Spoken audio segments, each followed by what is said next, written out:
तो क्या आप मानते हैं कि पुलिस पर एक्शन होगा बिहार जैसे राज्य में, या बिल्कुल, पहले भी बिहार लीपापोती में करके पुलिस, इस केस को रफा दफा कर दिया जाएगा कुछ ही दिनों में जब मीडिया। देखिए बिहार में भी हाई कोर्ट है, बिहार में भी सेशंस कोर्ट है, और सुप्रीम कोर्ट दिल्ली के अंदर बैठा हुआ है। तो ऐसा नहीं है नोटिस जाएगा। इतना बड़ा एक मामला जिस पर हम और आप बहस कर रहे हैं, तमाम सोशल मीडिया पर इस एनकाउंटर को लेकर सवाल पैदा किए जा रहे हैं, बातचीत हो रही है कि क्या गलत हुआ, क्या सही हुआ, अदालतें इस पर क्या अपना रुख रहेंगी। ये तो अदालतों के पास जब मैटर जाएगा तब अदालतें अपना रुख स्पष्ट करेंगी। तमाम जो एविडेंसेज हैं, जो सर्कमस्टांशियल एविडेंसेज हैं, उनको अप्रिशिएट किया जाएगा कि उसमें क्या सही था, क्या गलत था। तो अभी इस निर्णय पर हम और आप नहीं पहुंच सकते कि बिहार के अंदर क्या होगा। तो ऐसा तो है नहीं। बिहार के अंदर बिल्कुल पहले ये जरूर कहा जाता था कि भाई बिहार बिल्कुल एक जंगल राज है, तो ऐसा जंगल राज बिल्कुल था, इस तरह की बातें थी। परंतु अब वक्त बदल चुका है। आपने उत्तर प्रदेश में देखा, उत्तर प्रदेश में किस तरह से लॉ एंड ऑर्डर की सिचुएशन थी कि गांव के इलाके में 10, 11, 12 बजे के बाद लोग घर से बाहर नहीं निकल सकते थे। परंतु आज उत्तर प्रदेश में देखें, वहां भी इस तरह के ऑपरेशन हुए हैं। लंगड़ा ऑपरेशन हुआ, बुलडोजर एक्शन हुआ, एनकाउंटर हुए, बड़े बड़े क्रिमिनल्स को ढेर कर दिया गया। सवाल भी उठे। विकास दुबे का आपको याद होगा, पूरे हिंदुस्तान ने देखा किस तरह से उसका एनकाउंटर कर दिया गया। परंतु यदि मेरा कहना यह है कि यदि कोई हमारा अंग कैंसर उसके अंदर हो जाए तो उसको काट के फेंक देना चाहिए। यदि कोई अपराधी कॉरिजेबल ना हो, जिसका इलाज ना हो सके, उसका इलाज करने के लिए एनकाउंटर होना बहुत जरूरी है। आपने अमेरिका के अंदर देखा कि पुलिस वाले जब देखते हैं कि क्रिमिनल उनके पहुंच से बाहर है, उठाकर सीधे गोली मारते हैं। अमेरिका के प्रेसिडेंट के ऊपर, जो प्रेसिडेंट भी नहीं थे, एक अटैक हुआ, पुलिस वालों ने सीधा निशाना उसको मारा, गोली मारकर खत्म कर दिया। वहां इस तरह के कोई सवाल नहीं उठाते क्योंकि उनको अपने सिस्टम में विश्वास है। अब चूंकि हमारे यहाँ राजनीतिक पार्टी बहुत हैं, उनकी अपनी मजबूरियां हैं, उनको हर चीज पर सवाल पैदा करने, अदालतों पर, चुनाव आयोग पर, हर चीज पर सवाल करने उनकी मजबूरी है। तो हम और आप मजबूर नहीं है। हम इंतजार करेंगे कि क्या इसमें सच्चाई तक पुलिस इन्वेस्टिगेशन कर पाएगी, क्या अदालतें अपना रुख इस पर रख पाएंगी। तो और थोड़ा इंतजार करते हैं। इन्वेस्टिगेशन इसमें एसआईटी बना दी गई है, बड़े लार्ज स्केल पर जो है सीएम और होम सेक्रेटरी इसकी इन्वेस्टिगेशन पर सुपरवाइज कर रहे हैं। हमारे साथ बिहार से खास मेहमान जुड़ी हुई हैं जो बताएंगी कभी जमीन पर हालात कैसे हैं। आपने बिहार के जंगल राज की बात की तो मुझे सीवान और उसके आसपास के इलाकों की वो दहशत का दौर याद आ गया, जब शहाबुद्दीन जैसे लोगों की तूती बोला करती थी और वहां के लोग डरे हुए रहते थे, डरे डरे फिरते थे। जी मुकुंद जी, सवाल कीजिए अब। बिल्कुल नेहा, आपसे वही सवाल है हमारा फिर से कि आखिर परिवार क्या मांग रहा है, कैसा माहौल है गांव में इस वक्त, क्योंकि सोशल मीडिया का कोई पेज लगभग ऐसा नज़र नहीं आएगा आपको जहां पर इंसाफ की मांग नहीं की जा रही हो। तमाम ऐसे लड़के, तमाम ऐसे युवा जो कि सचमुच अपने गांव, अपने प्रदेश, अपने क्षेत्र के लिए कुछ करना चाहते थे, वो काफ़ी प्रभावित थे भरत तिवारी से, और अब उन सबकी मांग है कि इनको इंसाफ मिले। परिवार का कहना है कि फांसी अगर नहीं होती है अपराधियों को तो हम अपने बेटे का श्राद्ध भी नहीं करेंगे। आपके पास और क्या अतिरिक्त जानकारी आ रही है, और गाँव में किस तरह का माहौल है, क्या मांगे हैं, और पुलिसकर्मियों से भी अगर आपकी बात हुई हो मामले को लेकर? जिस तरह से भरत तिवारी की जिस तरह से एनकाउंटर कहा जा रहा है, लेकिन उनके परिजनों द्वारा कहा जा रहा है कि हत्या है, और लगातार उनकी माता से अगर अभी हाल में बताया जाए 2 दिन के अंदर में उसकी माता की भी तबीयत खराब हो गई है, और पानी वगैरह चढ़ाने की जो बात है, मेडिकल ट्रीटमेंट दिया जा रहा है। और लगातार जो राजनीतिक दल है या कोई भी आज खेसारी जो यादव हैं वो वहां पहुंचे हैं। इसके अलावा लगातार जो राजनीतिक दल के नेता हैं, सांसद है, सभी पहुंच रहे हैं, और सभी न्यायिक जो इसमें जो दोषी हैं, जो पुलिसकर्मी दोषी हैं, उन पर कार्रवाई की मांग की जा रही है। उनकी माता का साफ कहना है कि मेरे बेटे की हत्या हुई है, और जो इसमें जिसने हत्या किया है उसकी भी मौत हो, उसको भी कड़ी सजा मिले, तभी मैं अपने बेटे का श्राद्ध करूंगी। कहीं ना कहीं पूरे गांव में जो लगातार लोगों का आने का सिलसिला है, लगातार सुबह से रात तक लोग आ रहे हैं। उनकी जो घर के सदस्य हैं उन मनमाहत है, और सभी कोई जो अगर पप्पू यादव की बात करें वो आए थे, इसके अलावा जो सांसद है वो आए थे। अगर पक्ष और विपक्ष दोनों कहीं ना कहीं इस मुद्दे को लेकर एनकाउंटर जो कहा रही है पुलिस, उसको फर्जी एनकाउंटर की बात कही जा रही है, जहां एक और पुलिस द्वारा कहा जा रहा था कि वो लगातार सोशल मीडिया पर जिस तरह से वह पुलिस को ललकार रहा था, या जो भी सामाजिक जो मुद्दे हैं उनको लेकर वह मुखर होकर अपने सोशल मीडिया हैंडल से, अपने फेसबुक माध्यम से लाइव कर जानकारी दे रहे थे। तो लोगों को जब उनकी ये घटना, जब मौत नहीं हुई थी तब कोई कुछ नहीं कह रहा था, लेकिन जैसे ही उनकी हत्या कहा जा रहा है, जो लोग आरोप लगा रहे हैं कि उनको एनकाउंटर नहीं, उनको मारा गया है, वो फर्जी एनकाउंटर कहा जा रहा है, क्योंकि जब वो हथियार डाल दिए थे उसके बाद पुलिस द्वारा मारने का आरोप लगाया जा रहा है, और कहीं न कहीं पैर के नीचे गोली मारनी चाहिए थी, लेकिन उनके परिजन या अन्य लोगों का कहना है कि घुटने के ऊपर गोली मारी गई है, और एक गोली कहा जा रहा है कि हेडोसिल के आसपास मारी गई है, जिस वजह से उनकी हत्या हो गई है या मौत हो गई है।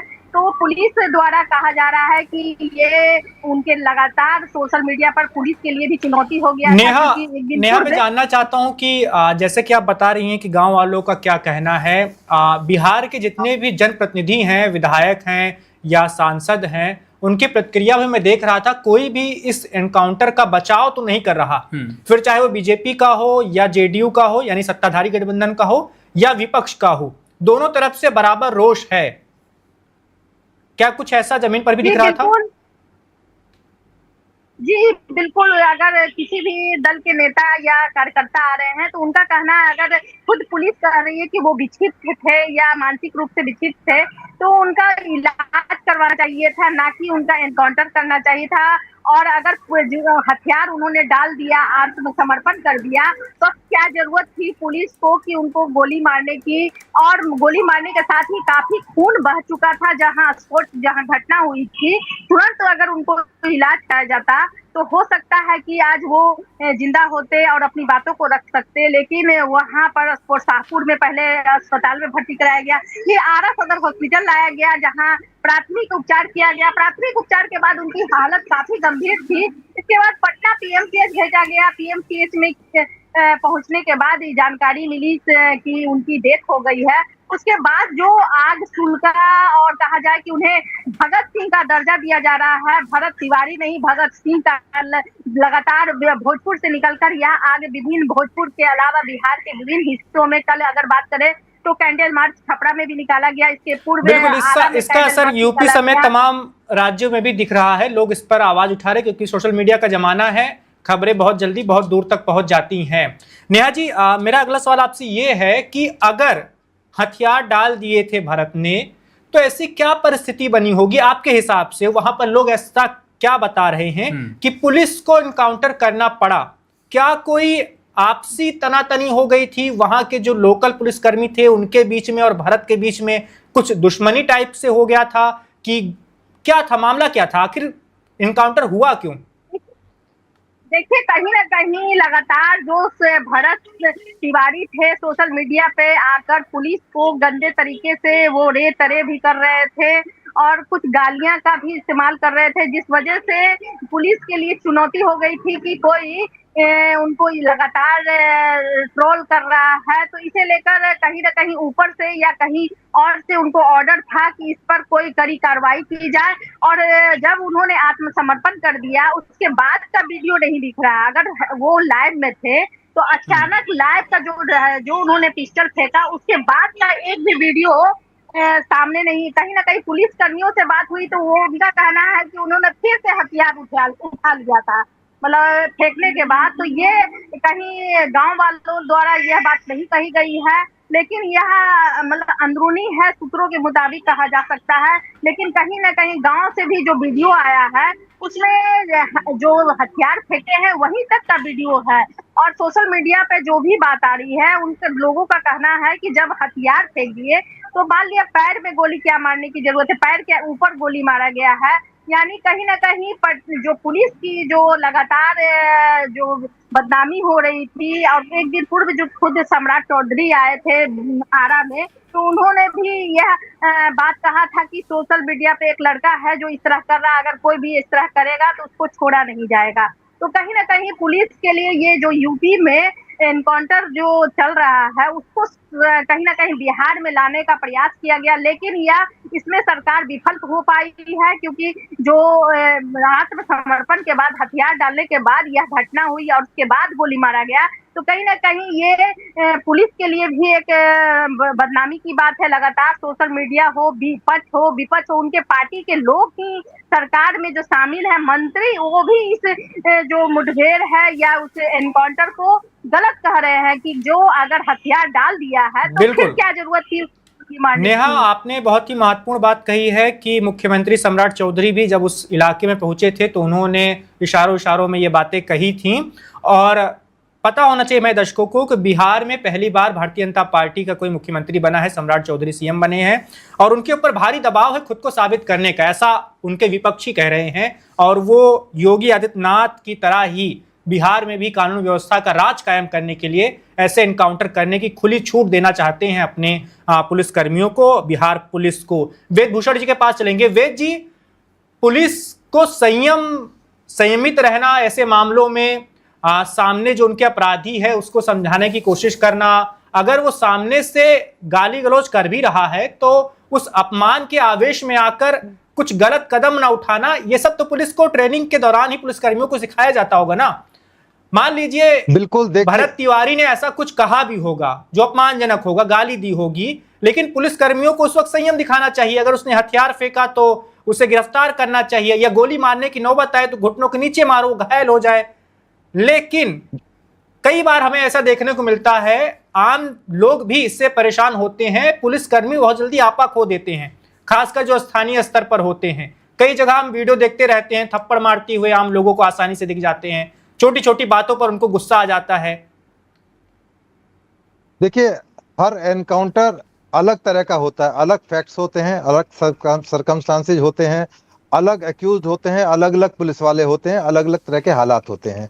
तो हर एनकाउंटर की एक विशेष स्थिति होती है। जैसे आपके बिहार की जो हमारी साथी हैं बता रही थी कि जब उसने रिवॉल्वर या गन को फेंक दिया, उसके बाद का कोई वीडियो सोशल मीडिया में नहीं है। उसके बाद क्या हुआ, सबसे बड़ा वैक्यूम यहीं पर है। क्या फेंकने के बाद उसने दोबारा उठाकर पुलिस वालों पर फायर करने की कोशिश की? यदि इस तरह का कोई आई विटनेस है, वहां पर चश्मदीद गवाह है, वो बताएगा कि उसने फेंक दिया, उसके बाद पुलिस ने गोली मार दी, बिल्कुल जस्टिफाइड है, नहीं मारनी चाहिए थी। गाली भी दे रहा था पुलिस वालों को या सरकार को भी गाली दे रहा था, तब भी कोई डेमोक्रेसी के अंदर ये जायज है। आप सरकार को कोस सकते हैं, सरकार को गाली दे सकते हैं, देश को गाली दे सकते हैं, इस तरह के लोगों की कमी नहीं है, इस देश को भी गाली देते हैं और पाकिस्तान की तारीफों के पुल बांध कर रखते हैं। परंतु इस मामले के अंदर ये देखना होगा कि यदि उसने गन फेंक दी थी तो क्या ऐसे एविडेंस है कि क्या उसने दोबारा गन नहीं उठाई? क्या पुलिस वालों ने जानबूझकर उसको इंटेंशनली गोली मार दी? क्या इस मामले का कोई आई विटनेस वहां मौजूद था जो इन तमाम चीजों को अदालत के अंदर बता सके, पुलिस के अंदर बता सके? कि मैंने शुरू में भी कहा था, केवल क्यास से और अंदाज से ये सिस्टम नहीं चलता, इसके लिए तमाम तरह के सबूत चाहिए। वो जो वैक्यूम है, जब उसने गन फेंकी है और जब उसको गोली मारी गई है पुलिस वालों द्वारा, उसके बीच में क्या हुआ था, व्हाट वेंट रॉन्ग कि पुलिस वालों को इस हद तक जाना पड़ा कि उसको गोली मारी गई। और गोली मारने की जो सिस्टम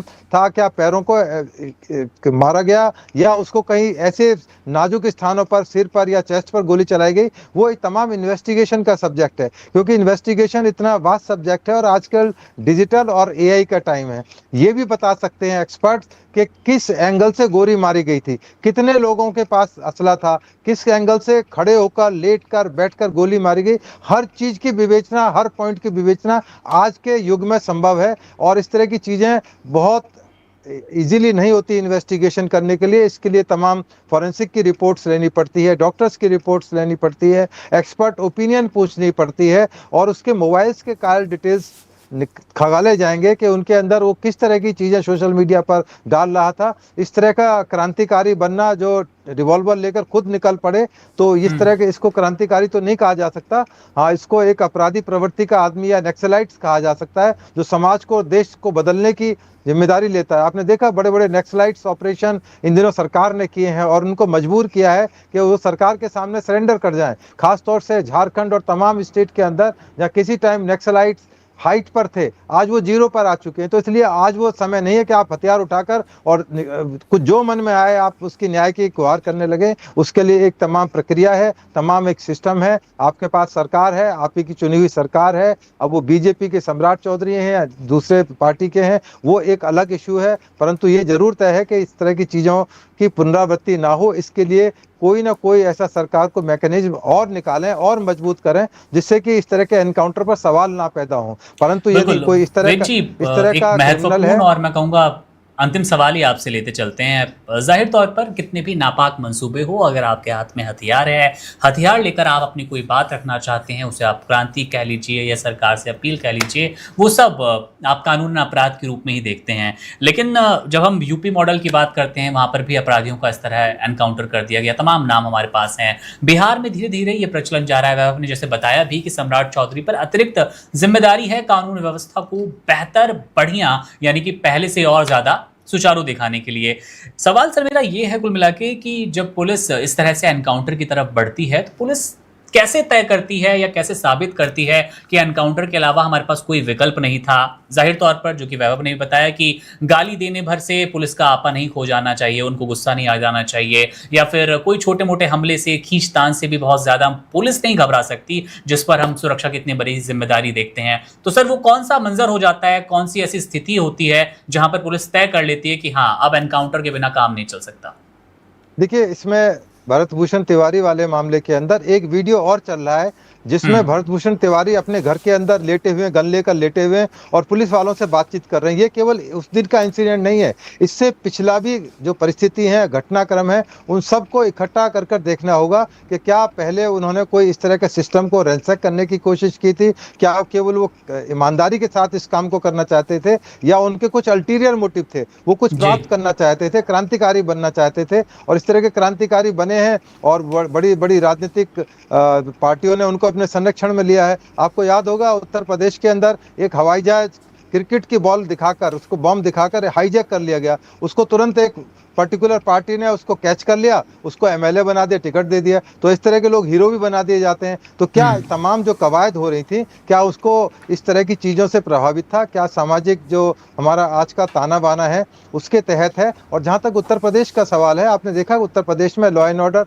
मतलब एक्सीलेंट कहा सकते, इतना बड़ा स्टेट जो कि कई जो देश के भी बराबर उसके नहीं कर सकते, इतना बड़ा स्टेट, और उसके अंदर आज कानून की व्यवस्था, लोग उसको शुरू में बहुत क्रिटिसाइज कर रहे थे, बुलडोजर नहीं चलना चाहिए, इनोसेंट को नहीं मारा जाना चाहिए। अभी आपने उत्तर प्रदेश में देखा, सूर्या जो दिल्ली के आसपास हुआ था, उसको पुलिस ने एनकाउंटर कर दिया, कोई सवाल नहीं उठाया। क्योंकि इस तरह के मामलों पर मैंने शुरू में भी कहा था कि जब कोई शरीर का अंग गल जाए और उससे पूरा शरीर खराब होने लगे तो उस अंग को काट देना जरूरी है। यदि इस तरह के तिवारी कोई इस समाज के लिए या इस देश के लिए खतरा बने हैं, तो ऐसे लोगों को एनकाउंटर ही उसका लास्ट उपाय है, और कोर्ट कचहरी और वो बहुत की जो लंबी जो प्रक्रिया है उन पर ना जाके, आप देखो निर्भया का जब केस हुआ 7 साल लग गए फांसी पहुंचाने में। तो सारा काम ठीक है, कानून से होता है, परंतु आपने देखा बुलडोजर के अंदर सुप्रीम कोर्ट ने शुरू में ऐतराज भी किया, बड़ा डेटरेंट भी उसका असर हुआ, परंतु सुप्रीम कोर्ट आज शांत है। आज दिल्ली के अंदर भी बुलडोजर चलता है, पूरे हिंदुस्तान में बुलडोजर मॉडल कामयाब है। तो कुछ बुरी चीजों, बुरे दाग भी कई बार अच्छे होते हैं।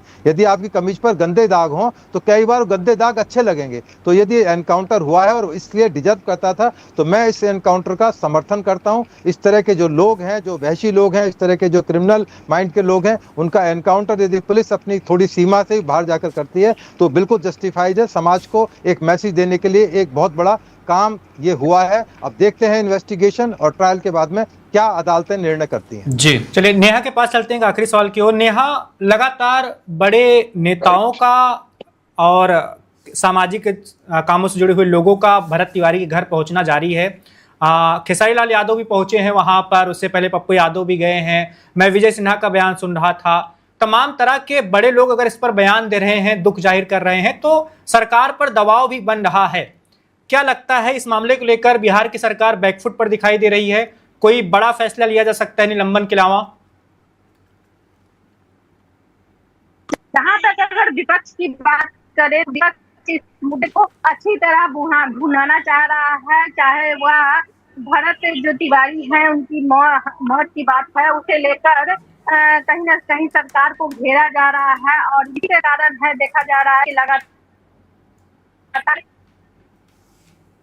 कांग्रेस के हो या लेफ्ट हो या कोई सामाजिक कार्यकर्ता है, सभी लगातार जो उनके गांव बिलौटी हैं उनके घर तक पहुंच रहे हैं, उनकी माँ से मिल रहे हैं, उनके बहन से मिल रहे हैं, उनके भाई से मिल रहे हैं।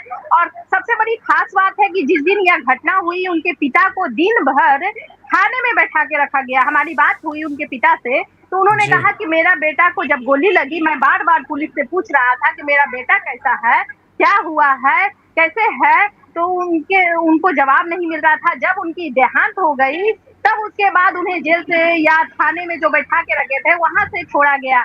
तो कहीं ना कहीं जो सारी बातें निकल के आ रही है, विपक्ष से सब बातें सुनने के बाद सरकार को घेरने का पूरा प्रयास कर रही है। और जिस तरह से पुलिस द्वारा जिस तरह से यह घटना हुई है, अगर पुलिस चाहती तो 1-2 दिन पहले ही अगर उसको जो गोली मारने की बात है तो अगर पहले कर देती तो आज ये स्थिति नहीं होती। क्योंकि जब वो हथियार लाइव करते हुए उसने कहा कि लो मैं हथियार डाल रहा हूँ और मेरी मांगे अब पूरी होगी, देखता हूँ कितना पूरा होता है, मैं हथियार डाल रहा हूँ। वो बिल्कुल लाइव वीडियो में विजुअल चल रहा है। इस वजह से लोग आज सरकार के खिलाफ जा रहे हैं। अगर इससे पहले की अगर बात करें तो लगातार हुआ है, अगर छत पे चढ़ के या पुलिस को दरवाजे से बोल रहा है कि आप जाइए, हटिए, जिस तरह से पुलिस के सामने वह हथियार लहरा रहा था, अगर पुलिस द्वारा उस समय कोई कार्रवाई की करती तो शायद यह मुद्दा इतना बड़ा ना हो पाता। लेकिन जब यह घटना के समय लाइव वीडियो में आकर पुलिस को लड़काते हुए उसके बाद उसने कहा कि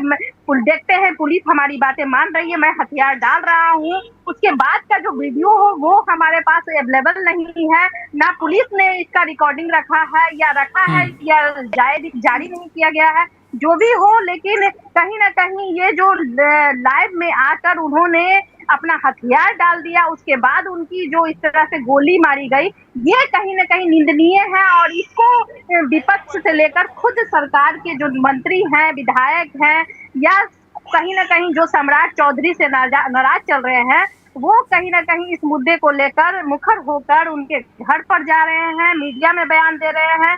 कुछ पत्रकार भी पहुंच रहे, नेशनल मीडिया भी पहुंच रही है और इस मुद्दे को लेकर कहीं ना कहीं निहत्थे पर गोली जो चलाया गया, मानसिक रूप से अगर विक्षिप्त था तो उसको इलाज की जरूरत थी, तो इलाज पुलिस करवाती, ना कि उसे मारती। ये कहीं ना कहीं लोगों द्वारा उठाया जा रहा है। Subscribe to One India and never miss an update. Download the One India app now.